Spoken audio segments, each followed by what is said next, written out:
Buenas noches, licenciado compañeros. Nosotros somos el grupo número 2 y les vamos a hablar acerca de lo que es la evaluación de solvencia en seguros IFR 17. Nuestro grupo pues está integrado por Marta, Seila, José, Joshua, Loida, Glenda, Freddy, Kimberly, Belkis y su servidora Daisy Espina. Para empezar, pues vamos a empezar explicando lo que es una IFRS 17. Este es un nuevo estándar de divulgación de información financiera a nivel internacional que aplicará a los contratos de seguro. Se trata en todo caso de una nueva normativa que busca aportar mayor transparencia en el mercado, lo que obliga a las entidades afectadas a contar con sistemas capaces de proveer esta información. ¿Qué significa esto? Que este es un cambio fundamental en la forma en que las compañías de seguro pues informan sobre sus operaciones. Esta es una respuesta a la necesidad de mayor transparencia en el mercado financiero global. En cuanto a su relevancia, en un mundo donde la confianza es clave, la IFR 17 establece lo que es un nuevo estándar de divulgación. Esto afectará no solo a las empresas de seguro, ¿verdad? Sino que también a los inversores, reguladores y pues todos los participantes del mercado. Y esto pues para poder cumplir con el IFR 17, las compañías de seguros deben realizar cambios significativos en cuanto a sus sistemas y procesos. La recopilación, y la presentación de datos financieros ahora deben ser como más precisos y detallados más que nunca. Un punto importante que vamos a ver es sobre los objetivos que esta norma ofrece. Pues uno de los objetivos es armonizar la manera en que se informan los resultados a las entidades del seguro en el mundo. La IFR S17 busca mejorar la consistencia y la comparabilidad en la contabilidad de los contratos de seguro en todo el mundo. Otro punto tenemos de los objetivos es asegurar que la contabilidad de los contratos de seguro refleje con mayor precisión la rentabilidad económica de estos contratos, reducir también la volatilidad de los estados financieros. Es decir, que para que se cumplan estos objetivos debemos comprender que la IFRS 17 es un esfuerzo global cuya función primordial es establecer un lenguaje común en la presentación de informes en el sector de seguros. Este busca mejorar la comparabilidad y la consistencia en la forma en que las compañías de seguros informan sobre sus contratos. Por lo que al abordar la volatilidad de los estados financieros, la IFRS 17 ayuda a los inversores y reguladores a comprender mejor la salud financiera de las compañías de seguros, lo que reduce la incertidumbre en el mercado. Y que la transición de la IFRS 17 puede ser un desafío significativo para las aseguradoras, ya que requeriría un cambio en la forma en que se reconocen los ingresos y los gastos de los contratos de seguros. Dentro de los propósitos y alcances de la norma, pues la entidad tiene que aplicar el estándar de los contratos de seguros emitidos, en los cuales también se encuentran los contratos de reaseguros emitidos, los contratos de reaseguros tenidos y también los contratos de inversión que emita una característica de participación discrecional. Como diferencia con la normativa anterior, pues esto introduce un enfoque más detallado y uniforme para la valoración de lo que son los contratos de seguro. Requiere que las compañías estimen el valor presente de flujos de efectivo futuros, lo que puede dar lugar a diferencias significativas en la contabilidad y la presentación de los estados financieros en comparación a las normas anteriores, ¿verdad? Que emiten métodos más diversos. Introduce a la medición de la obligación de los contratos de seguros en función al valor presente, lo que puede afectar a la rentabilidad informada de las compañías de seguros. Por lo tanto, una IFRS 17 introduce un enfoque detallado y uniforme para valorar los contratos de seguros. Es por ello por lo que ahora se requiere estimar el valor presente de flujos de efectivo, lo que resulta en diferencias significativas en la contabilidad y también en lo que es la presentación de los estados financieros en comparación con las normativas anteriores. La valoración de la obligación de los seguros en función al valor presente, pues este puede afectar lo que es a la rentabilidad informada de la compañía de seguros. En transición puede ser un desafío pues muy importante, ¿verdad? Vamos a explicar lo que es un contrato de seguro. Un contrato de seguro, pues, es un contrato en el que una de las partes, o sea, la emisora, acepta el riesgo de seguro significativo de otra parte, por decir el tenedor de la póliza de seguro, acordando compensar el tenedor si ocurre un evento futuro incierto, el suceso asegurado, ¿verdad? Que afecta de forma adversa al tenedor de la póliza de seguro. La esencia de un contrato de seguro pues radica en que la compañía de seguros, o sea, la emisora, acepta un riesgo de seguro significativo del cliente, o sea, el tenedor de la póliza del seguro. ¿Qué significa esto en práctica? Ya poniendo en práctica todo esto. Significa que si ocurre en un futuro incierto, lo que llamamos un suceso asegurado, y este evento afecta, digamos, negativamente al tenedor de la póliza, pues la compañía de seguro se compromete lo que es compensar esa pérdida, ¿verdad? Esto puede incluir, por ejemplo, el reemplazo de un bien dañado, cubrir gastos médicos o proporcionar un beneficio en caso de que haya un fallecimiento, ¿verdad? Según sea el tipo de seguro que obtengan. Estos contratos de seguro pues son muy cruciales en nuestra vida diaria, ya que esto nos va a ayudar lo que es a mejorar los riesgos y afrontar imprevistos. Ahora, para entender cómo estos contratos se valoran y se contabilizan bajo la IFRS 17 y por qué esto es tan relevante para las compañías de seguros, vamos a seguir lo que son unas guías y ya les voy a explicar pues lo que significa cada una de ellas, ¿verdad? El seguro futuro incierto, la incertidumbre o el riesgo es la esencia de todo contrato de seguro. ¿Qué significa? Significa que un contrato de seguro se basa en la noción de un suceso, de un suceso futuro incierto. Esto significa que estamos lidiando con eventos que aún no han ocurrido y que por naturaleza pues son inciertos. Los seguros existentes para apoyarnos a enfrentar estos eventos imprescindibles como accidentes, enfermedades o daños a la propiedad. Otro punto importante es pagos en especie. En este caso, la entidad proporciona bienes o servicios al tenedor de la póliza de seguro. En tal caso, pues, que cuando se trata de seguros es importante comprender que no todos los pagos son efectivos, ¿verdad? En algunos casos, pues, la entidad aseguradora proporciona bienes o servicios al tenedor de la póliza de seguro. Esto puede incluir lo que es la reparación y el reemplazo de un automóvil dañado en un accidente, pues también puede ser el tratamiento médico en caso de que hay alguna enfermedad, ¿verdad? O incluso pues en los beneficios en caso del fallecimiento.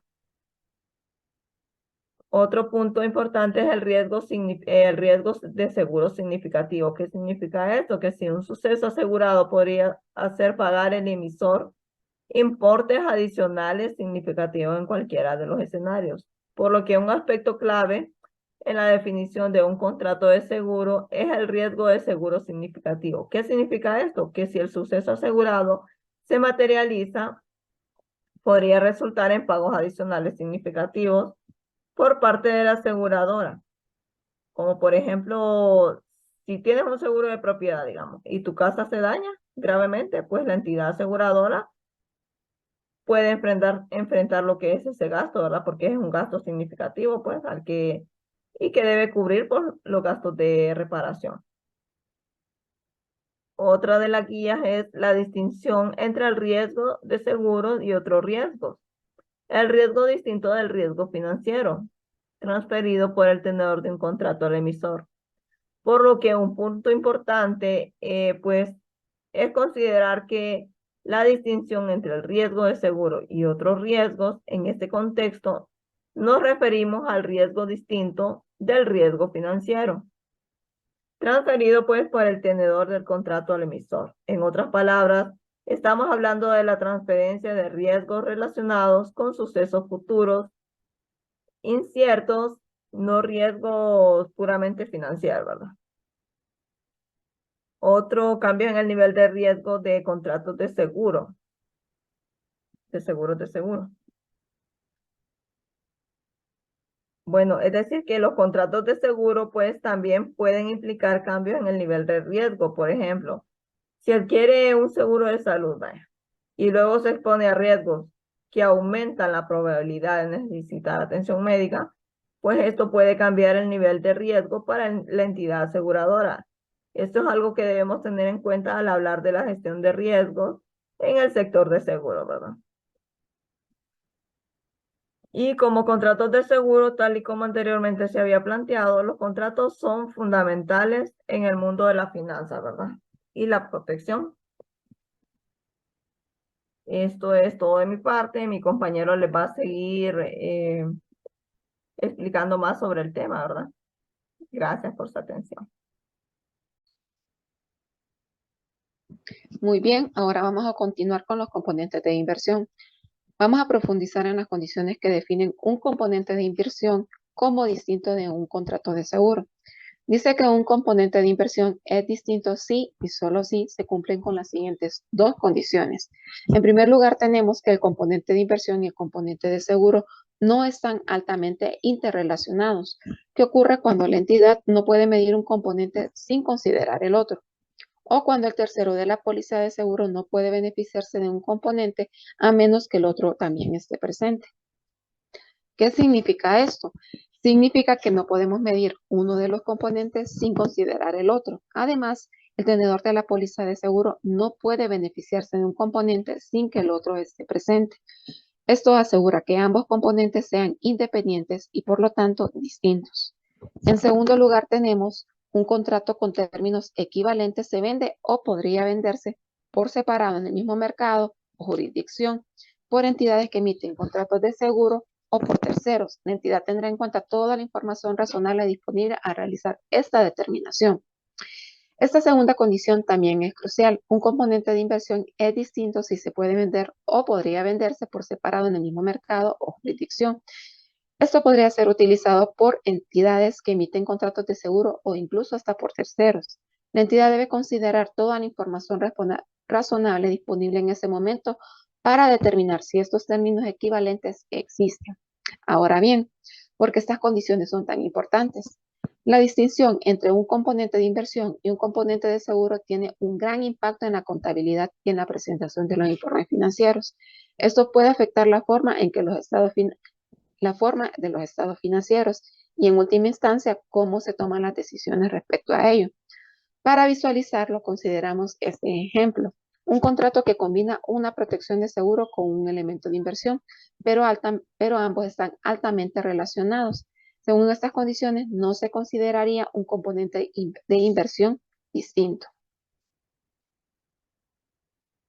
Reconocimiento y medición. Ahora vamos a profundizar en el proceso de reconocimiento y medición en la normativa IFRS 17. Reconocimiento inicial. En el reconocimiento inicial, la responsabilidad asociada a un grupo de contratos de seguros se compone de los flujos de efectivo futuros estimados que representan el valor actual ajustado a los derechos de la entidad y las obligaciones a los asegurados. En otras palabras, si fuésemos compañías de seguro, es que estamos calculando lo que debemos a los asegurados y cuál es el valor de esos compromisos en el presente. Reconocimiento posterior. Pero el proceso no se detiene en el reconocimiento inicial. Después de esto, la responsabilidad asociada a un grupo de contratos de seguros se desglosa en dos partes. Tras el reconocimiento inicial, la responsabilidad asociada a un grupo de contratos de seguros comprende la responsabilidad de cobertura restante, que son flujos de efectivo de cumplimiento, y el pasivo por reclamos incurridos, flujos de efectivo de cumplimiento para reclamaciones y gastos ya incurridos, pero todavía no pagados. Medición inicial. En el reconocimiento inicial, la entidad mide el grupo de contratos de seguros al total de los flujos de efectivo de cumplimiento del grupo y el margen contractual del servicio. En otras palabras, en la medición inicial se utiliza el valor razonable para determinar el valor de los contratos de seguro y se refleja cualquier cambio en la propiedad para inversión en la utilidad pérdida. Valor razonable. La propiedad para inversión es medible a valor razonable y los términos en este valor son reconocidos en utilidad o pérdida. El valor razonable se refiere a una evaluación que se realiza en el reconocimiento inicial. Aquí, la entidad mide el grupo de contratos de seguro al total de los flujos de efectivo de cumplimiento del grupo y el margen contractual de servicio. Esta medición inicial establece una base sólida para la valoración de los contratos. En cuanto a propiedad para inversión, es importante mencionar que la propiedad para inversión se mide a valor razonable y cualquier cambio en este valor se refleja en la utilidad o la pérdida. Esto garantiza que los cambios en el valor de las inversiones se informen adecuadamente en los estados financieros. Por lo tanto, utilizar el valor razonable en la medición inicial tiene un sentido porque proporciona una representación justa y precisa del valor de los contratos del seguro y las inversiones asociadas. Esta transparencia es esencial en la contabilidad de los contratos de seguro. Ahora veremos los contratos de reaseguro. El reaseguro es un contrato de seguro mediante el cual una compañía aseguradora, que es el cedente, pasa a ser asegurado de otra entidad aseguradora, reaseguradora, es decir, que distribuye los riesgos y limita las responsabilidades que habría que asumir en caso de siniestro, cubriendo parcial o totalmente su coste. Por el contrato de reaseguro, el reasegurador se obliga a reparar dentro de los límites establecidos en la ley y en el contrato la deuda que nace en el patrimonio del reasegurador a consecuencia de las obligaciones de este asumidas como asegurador en un contrato de seguro. ¿Cuál es el significado de reaseguro? Para entenderlo mejor, el reaseguro es como un seguro para las compañías de seguro. Cuando una compañía aseguradora emite una póliza, asume ciertas obligaciones y responsabilidades en caso de un evento asegurado. Mediante un contrato de reaseguro, la reaseguradora se compromete a respaldar al cedente, reparando la deuda que podría surgir en el patrimonio del cedente debido a sus obligaciones como asegurador. Esto ayuda a las compañías de seguro a minimizar y diversificar su riesgo. Es importante destacar que dentro del mundo de los seguros, el reaseguro es un componente esencial, ya que permite a las compañías aseguradoras transferir parte de su riesgo a otras entidades llamadas reaseguradoras. En cuanto a la ley y contrato, es importante destacar que tanto la ley como el contrato definen los límites y los términos de la relación entre el cedente y la reaseguradora. Estos límites son fundamentales para determinar las responsabilidades y las obligaciones de cada parte. Los tipos de reaseguro. Dentro del mundo de reaseguro existen diferentes tipos que se adaptan a las necesidades de las compañías aseguradoras. Estos tipos de reaseguro ayudan a definir la forma en que se comparten y transfieren los riesgos. Primero tenemos el reaseguro de riesgos, que se puede dividir en varias categorías: cuota proporcional y excedente e híbrido. El reaseguro de cuota proporcional implica que la reaseguradora comparte una parte proporcional de todas las pólizas del cedente. Esto significa que si el cedente emite más pólizas, también aumentará su participación en el reaseguro. Ahora tenemos el reaseguro excedente, que es cuando opera la reaseguradora, toma la responsabilidad de todas las pólizas que superan un cierto límite predeterminado. Esto ayuda al excedente a limitar sus riesgos. Y finalmente el reaseguro híbrido, que combina características de ambos, permitiendo flexibilidad en la forma en que se comparten los riesgos. Reaseguro de siniestro. Otro aspecto importante del reaseguro es el reaseguro de siniestros, que incluye el exceso de pérdida y el límite de pérdida. El exceso de pérdida se activa cuando las pérdidas superan un cierto umbral. En este punto, la reaseguradora asume la responsabilidad de cubrir las pérdidas adicionales. Y el límite de pérdida, en un acuerdo que establece un límite máximo de pérdida que la reaseguradora está supuesta a asumir. Si las pérdidas exceden ese límite, la compañía de seguros tiene la responsabilidad.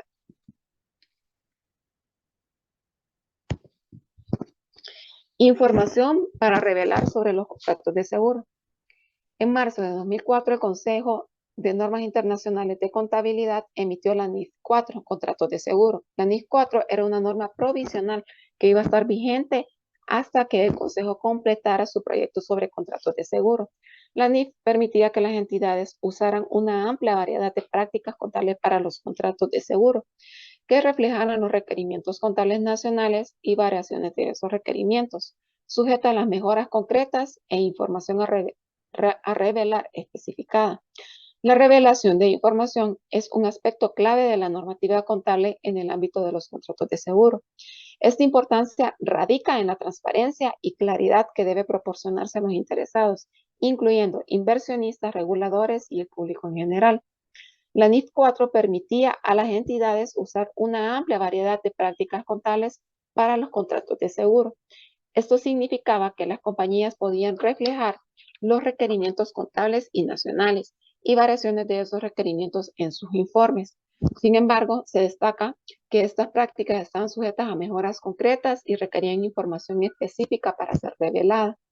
Esto era esencial para garantizar que los estados financieros proporcionaran una imagen fiel de la situación financiera de la entidad, por lo que la importancia de la revelación radica en la necesidad de brindar información completa y precisa.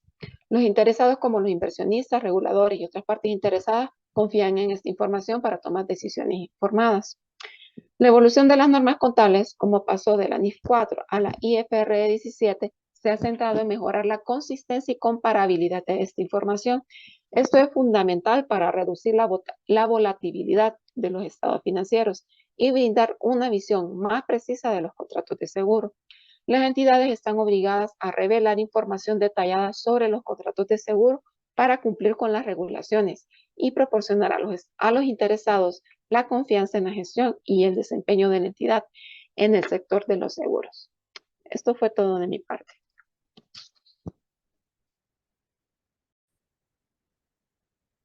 Vamos a dar entonces una continuación con respecto a la información a revelar sobre los contratos de seguro. En mayo del 2017, el Consejo completó su proyecto de seguro para la emisión de la NIF 17 en contratos de seguro. Las NIF 17 sustituyen a las NIF 4 y establecen los principios para el reconocimiento de medición, presentación, información a revelar de los contratos de seguro que están dentro del alcance de la NIF 17. Es por tanto que la revelación de la información es un aspecto fundamental en la contabilidad de los contratos de seguro. Esta importancia radica en la necesidad de proporcionar la claridad y transparencia a los interesados como inversores, reguladores y también el público en general. A su vez, la NIF 17 establece principios sólidos y su objetivo es proporcionar una estructura sólida para la contabilidad de seguros a nivel internacional. En cambio, la NIF 4 el cambio a la NIF 4 a la NIF 17 ha marcado un paso significativo en la evolución de las normas contables en los sectores de seguro. Esto es esencial para mejorar la consistencia, la comparabilidad de la información, esto que reduce la volatilidad en los estados financieros y reduce también una imagen más precisa en la parte de los contratos de seguro. La importancia de esta revelación reside en la necesidad de proporcionar información completa y precisa. Los interesados, como los inversionistas, reguladores, dependen de esta información para tomar decisiones y que estén bien fundamentadas. Por lo tanto, la NIF 17 ha elevado el estándar en cuanto a la revelación de esta información y que asegura que las entidades cumplan con los requisitos más detallados y también estrictos. Esto es crucial para que se garantice la transparencia y la confiabilidad en la información que se presenta. Entonces, la NIF 17 refleja un compromiso con la mejora de la presentación y la revelación de la información financiera en el sector de seguros y lo que beneficia tanto a sus entidades como a los interesados. Dentro de esta parte, al momento de hablar de la información a revelar sobre la cobertura de los contratos de seguro, las obligaciones emanadas dentro de la póliza deben de analizarse para llevar a cabo una revelación efectiva. Es necesario realizar un análisis exhaustivo en las obligaciones que surgen en una póliza de seguros. Por lo tanto, esto implica identificar los compromisos a los que aplicaría la IFRS 17 o las NIF 17 como bienes y servicios, depósitos e instrumentos financieros. Número 2, establecer el límite del contrato considerando la fecha en la cual existan de derechos y obligaciones en la aseguradora. Este límite se determina considerando la fecha en la cual existen derechos y obligaciones para la aseguradora. En el 3, en los contratos de seguro con características de participación directa, en tal caso es necesario prestar especial atención a la revelación de esta información. Esto asegura que los derechos y obligaciones vinculadas a la participación del asegurado se comuniquen de una manera clara y precisa.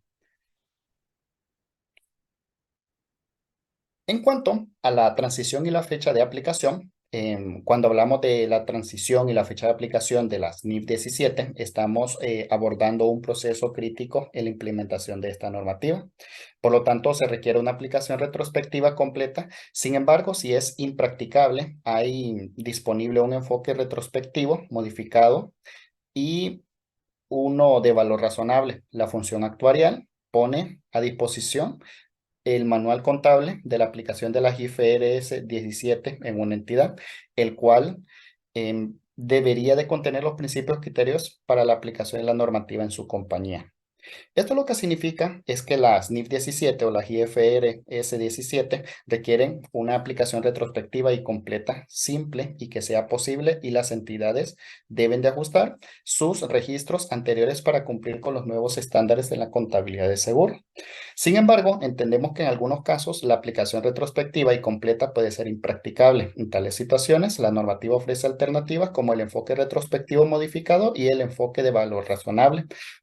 Por lo que al ayudar a las entidades en este proceso, la función actuarial proporciona un manual contable de la aplicación de las NIF 17, y este manual contiene los principios y los criterios que las compañías deben de seguir y aplicar en las normativas de su entidad. En la práctica, definimos como una guía de aplicación, y esta debería de abarcar la revisión de la primera aplicación, la transición del cálculo de las provisiones bajo los diferentes métodos retrospectivos, modificado y el fair value. Por lo tanto, este enfoque garantiza que las entidades puedan cumplir con éxito con los requisitos en las IFR 17 y realizar la transición suave hacia una nueva normativa contable. En cuanto a la transición y la fecha de aplicación, a la fecha de la aplicación inicial del estándar, las entidades que estén aplicando el IFR S9 pueden retrospectivamente redesignar y reclasificar los activos financieros detenidos con relación a las actividades conectadas por contratos dentro del alcance de este estándar. Los requerimientos de transición propuestas, si bien simplificados sustancialmente al final del proyecto. Todo esto se hace para asegurarse de que los activos financieros estén debidamente alineados con los nuevos requerimientos y las reglas del NIF 17, el cual es importante señalar que los requerimientos de transición propuestos se han simplificado considerablemente al final del proyecto de las NIF 17, lo que facilita la adopción de la normativa por parte de las entidades. Esto se ha hecho para garantizar una transición más suave y efectiva hacia las NIF 17, y lo que beneficia tanto a las entidades como también a los reguladores y también hasta las partes interesadas.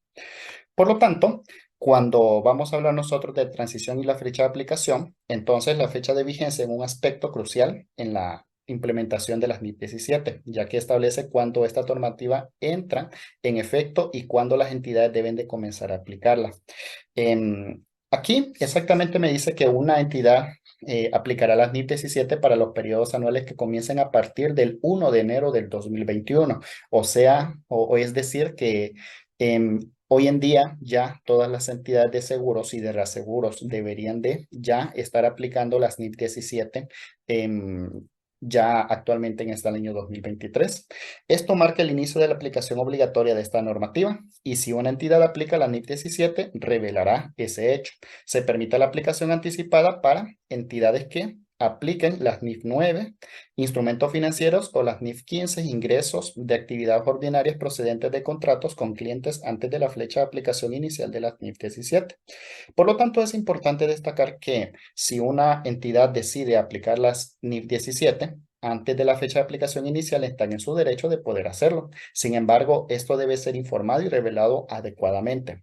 Para aplicar anticipadamente las NIF 17, las entidades tuvieron que también aplicar las NIF 9, o sea, la parte de instrumentos financieros, y las NIF 15, lo relacionado con ingresos de actividades ordinarias precedentes de contratos con los clientes, antes de esta fecha de aplicación inicial de las NIF 17. Esta flexibilidad permite que las entidades que estén listas y desean adoptar las NIF 17 antes de esta fecha de aplicación inicial pueden hacerlo, y siempre y cuando que cumplan estos requisitos previos. Bueno, entonces muchas gracias, compañeros. Yo lo dejo entonces con el siguiente compañero.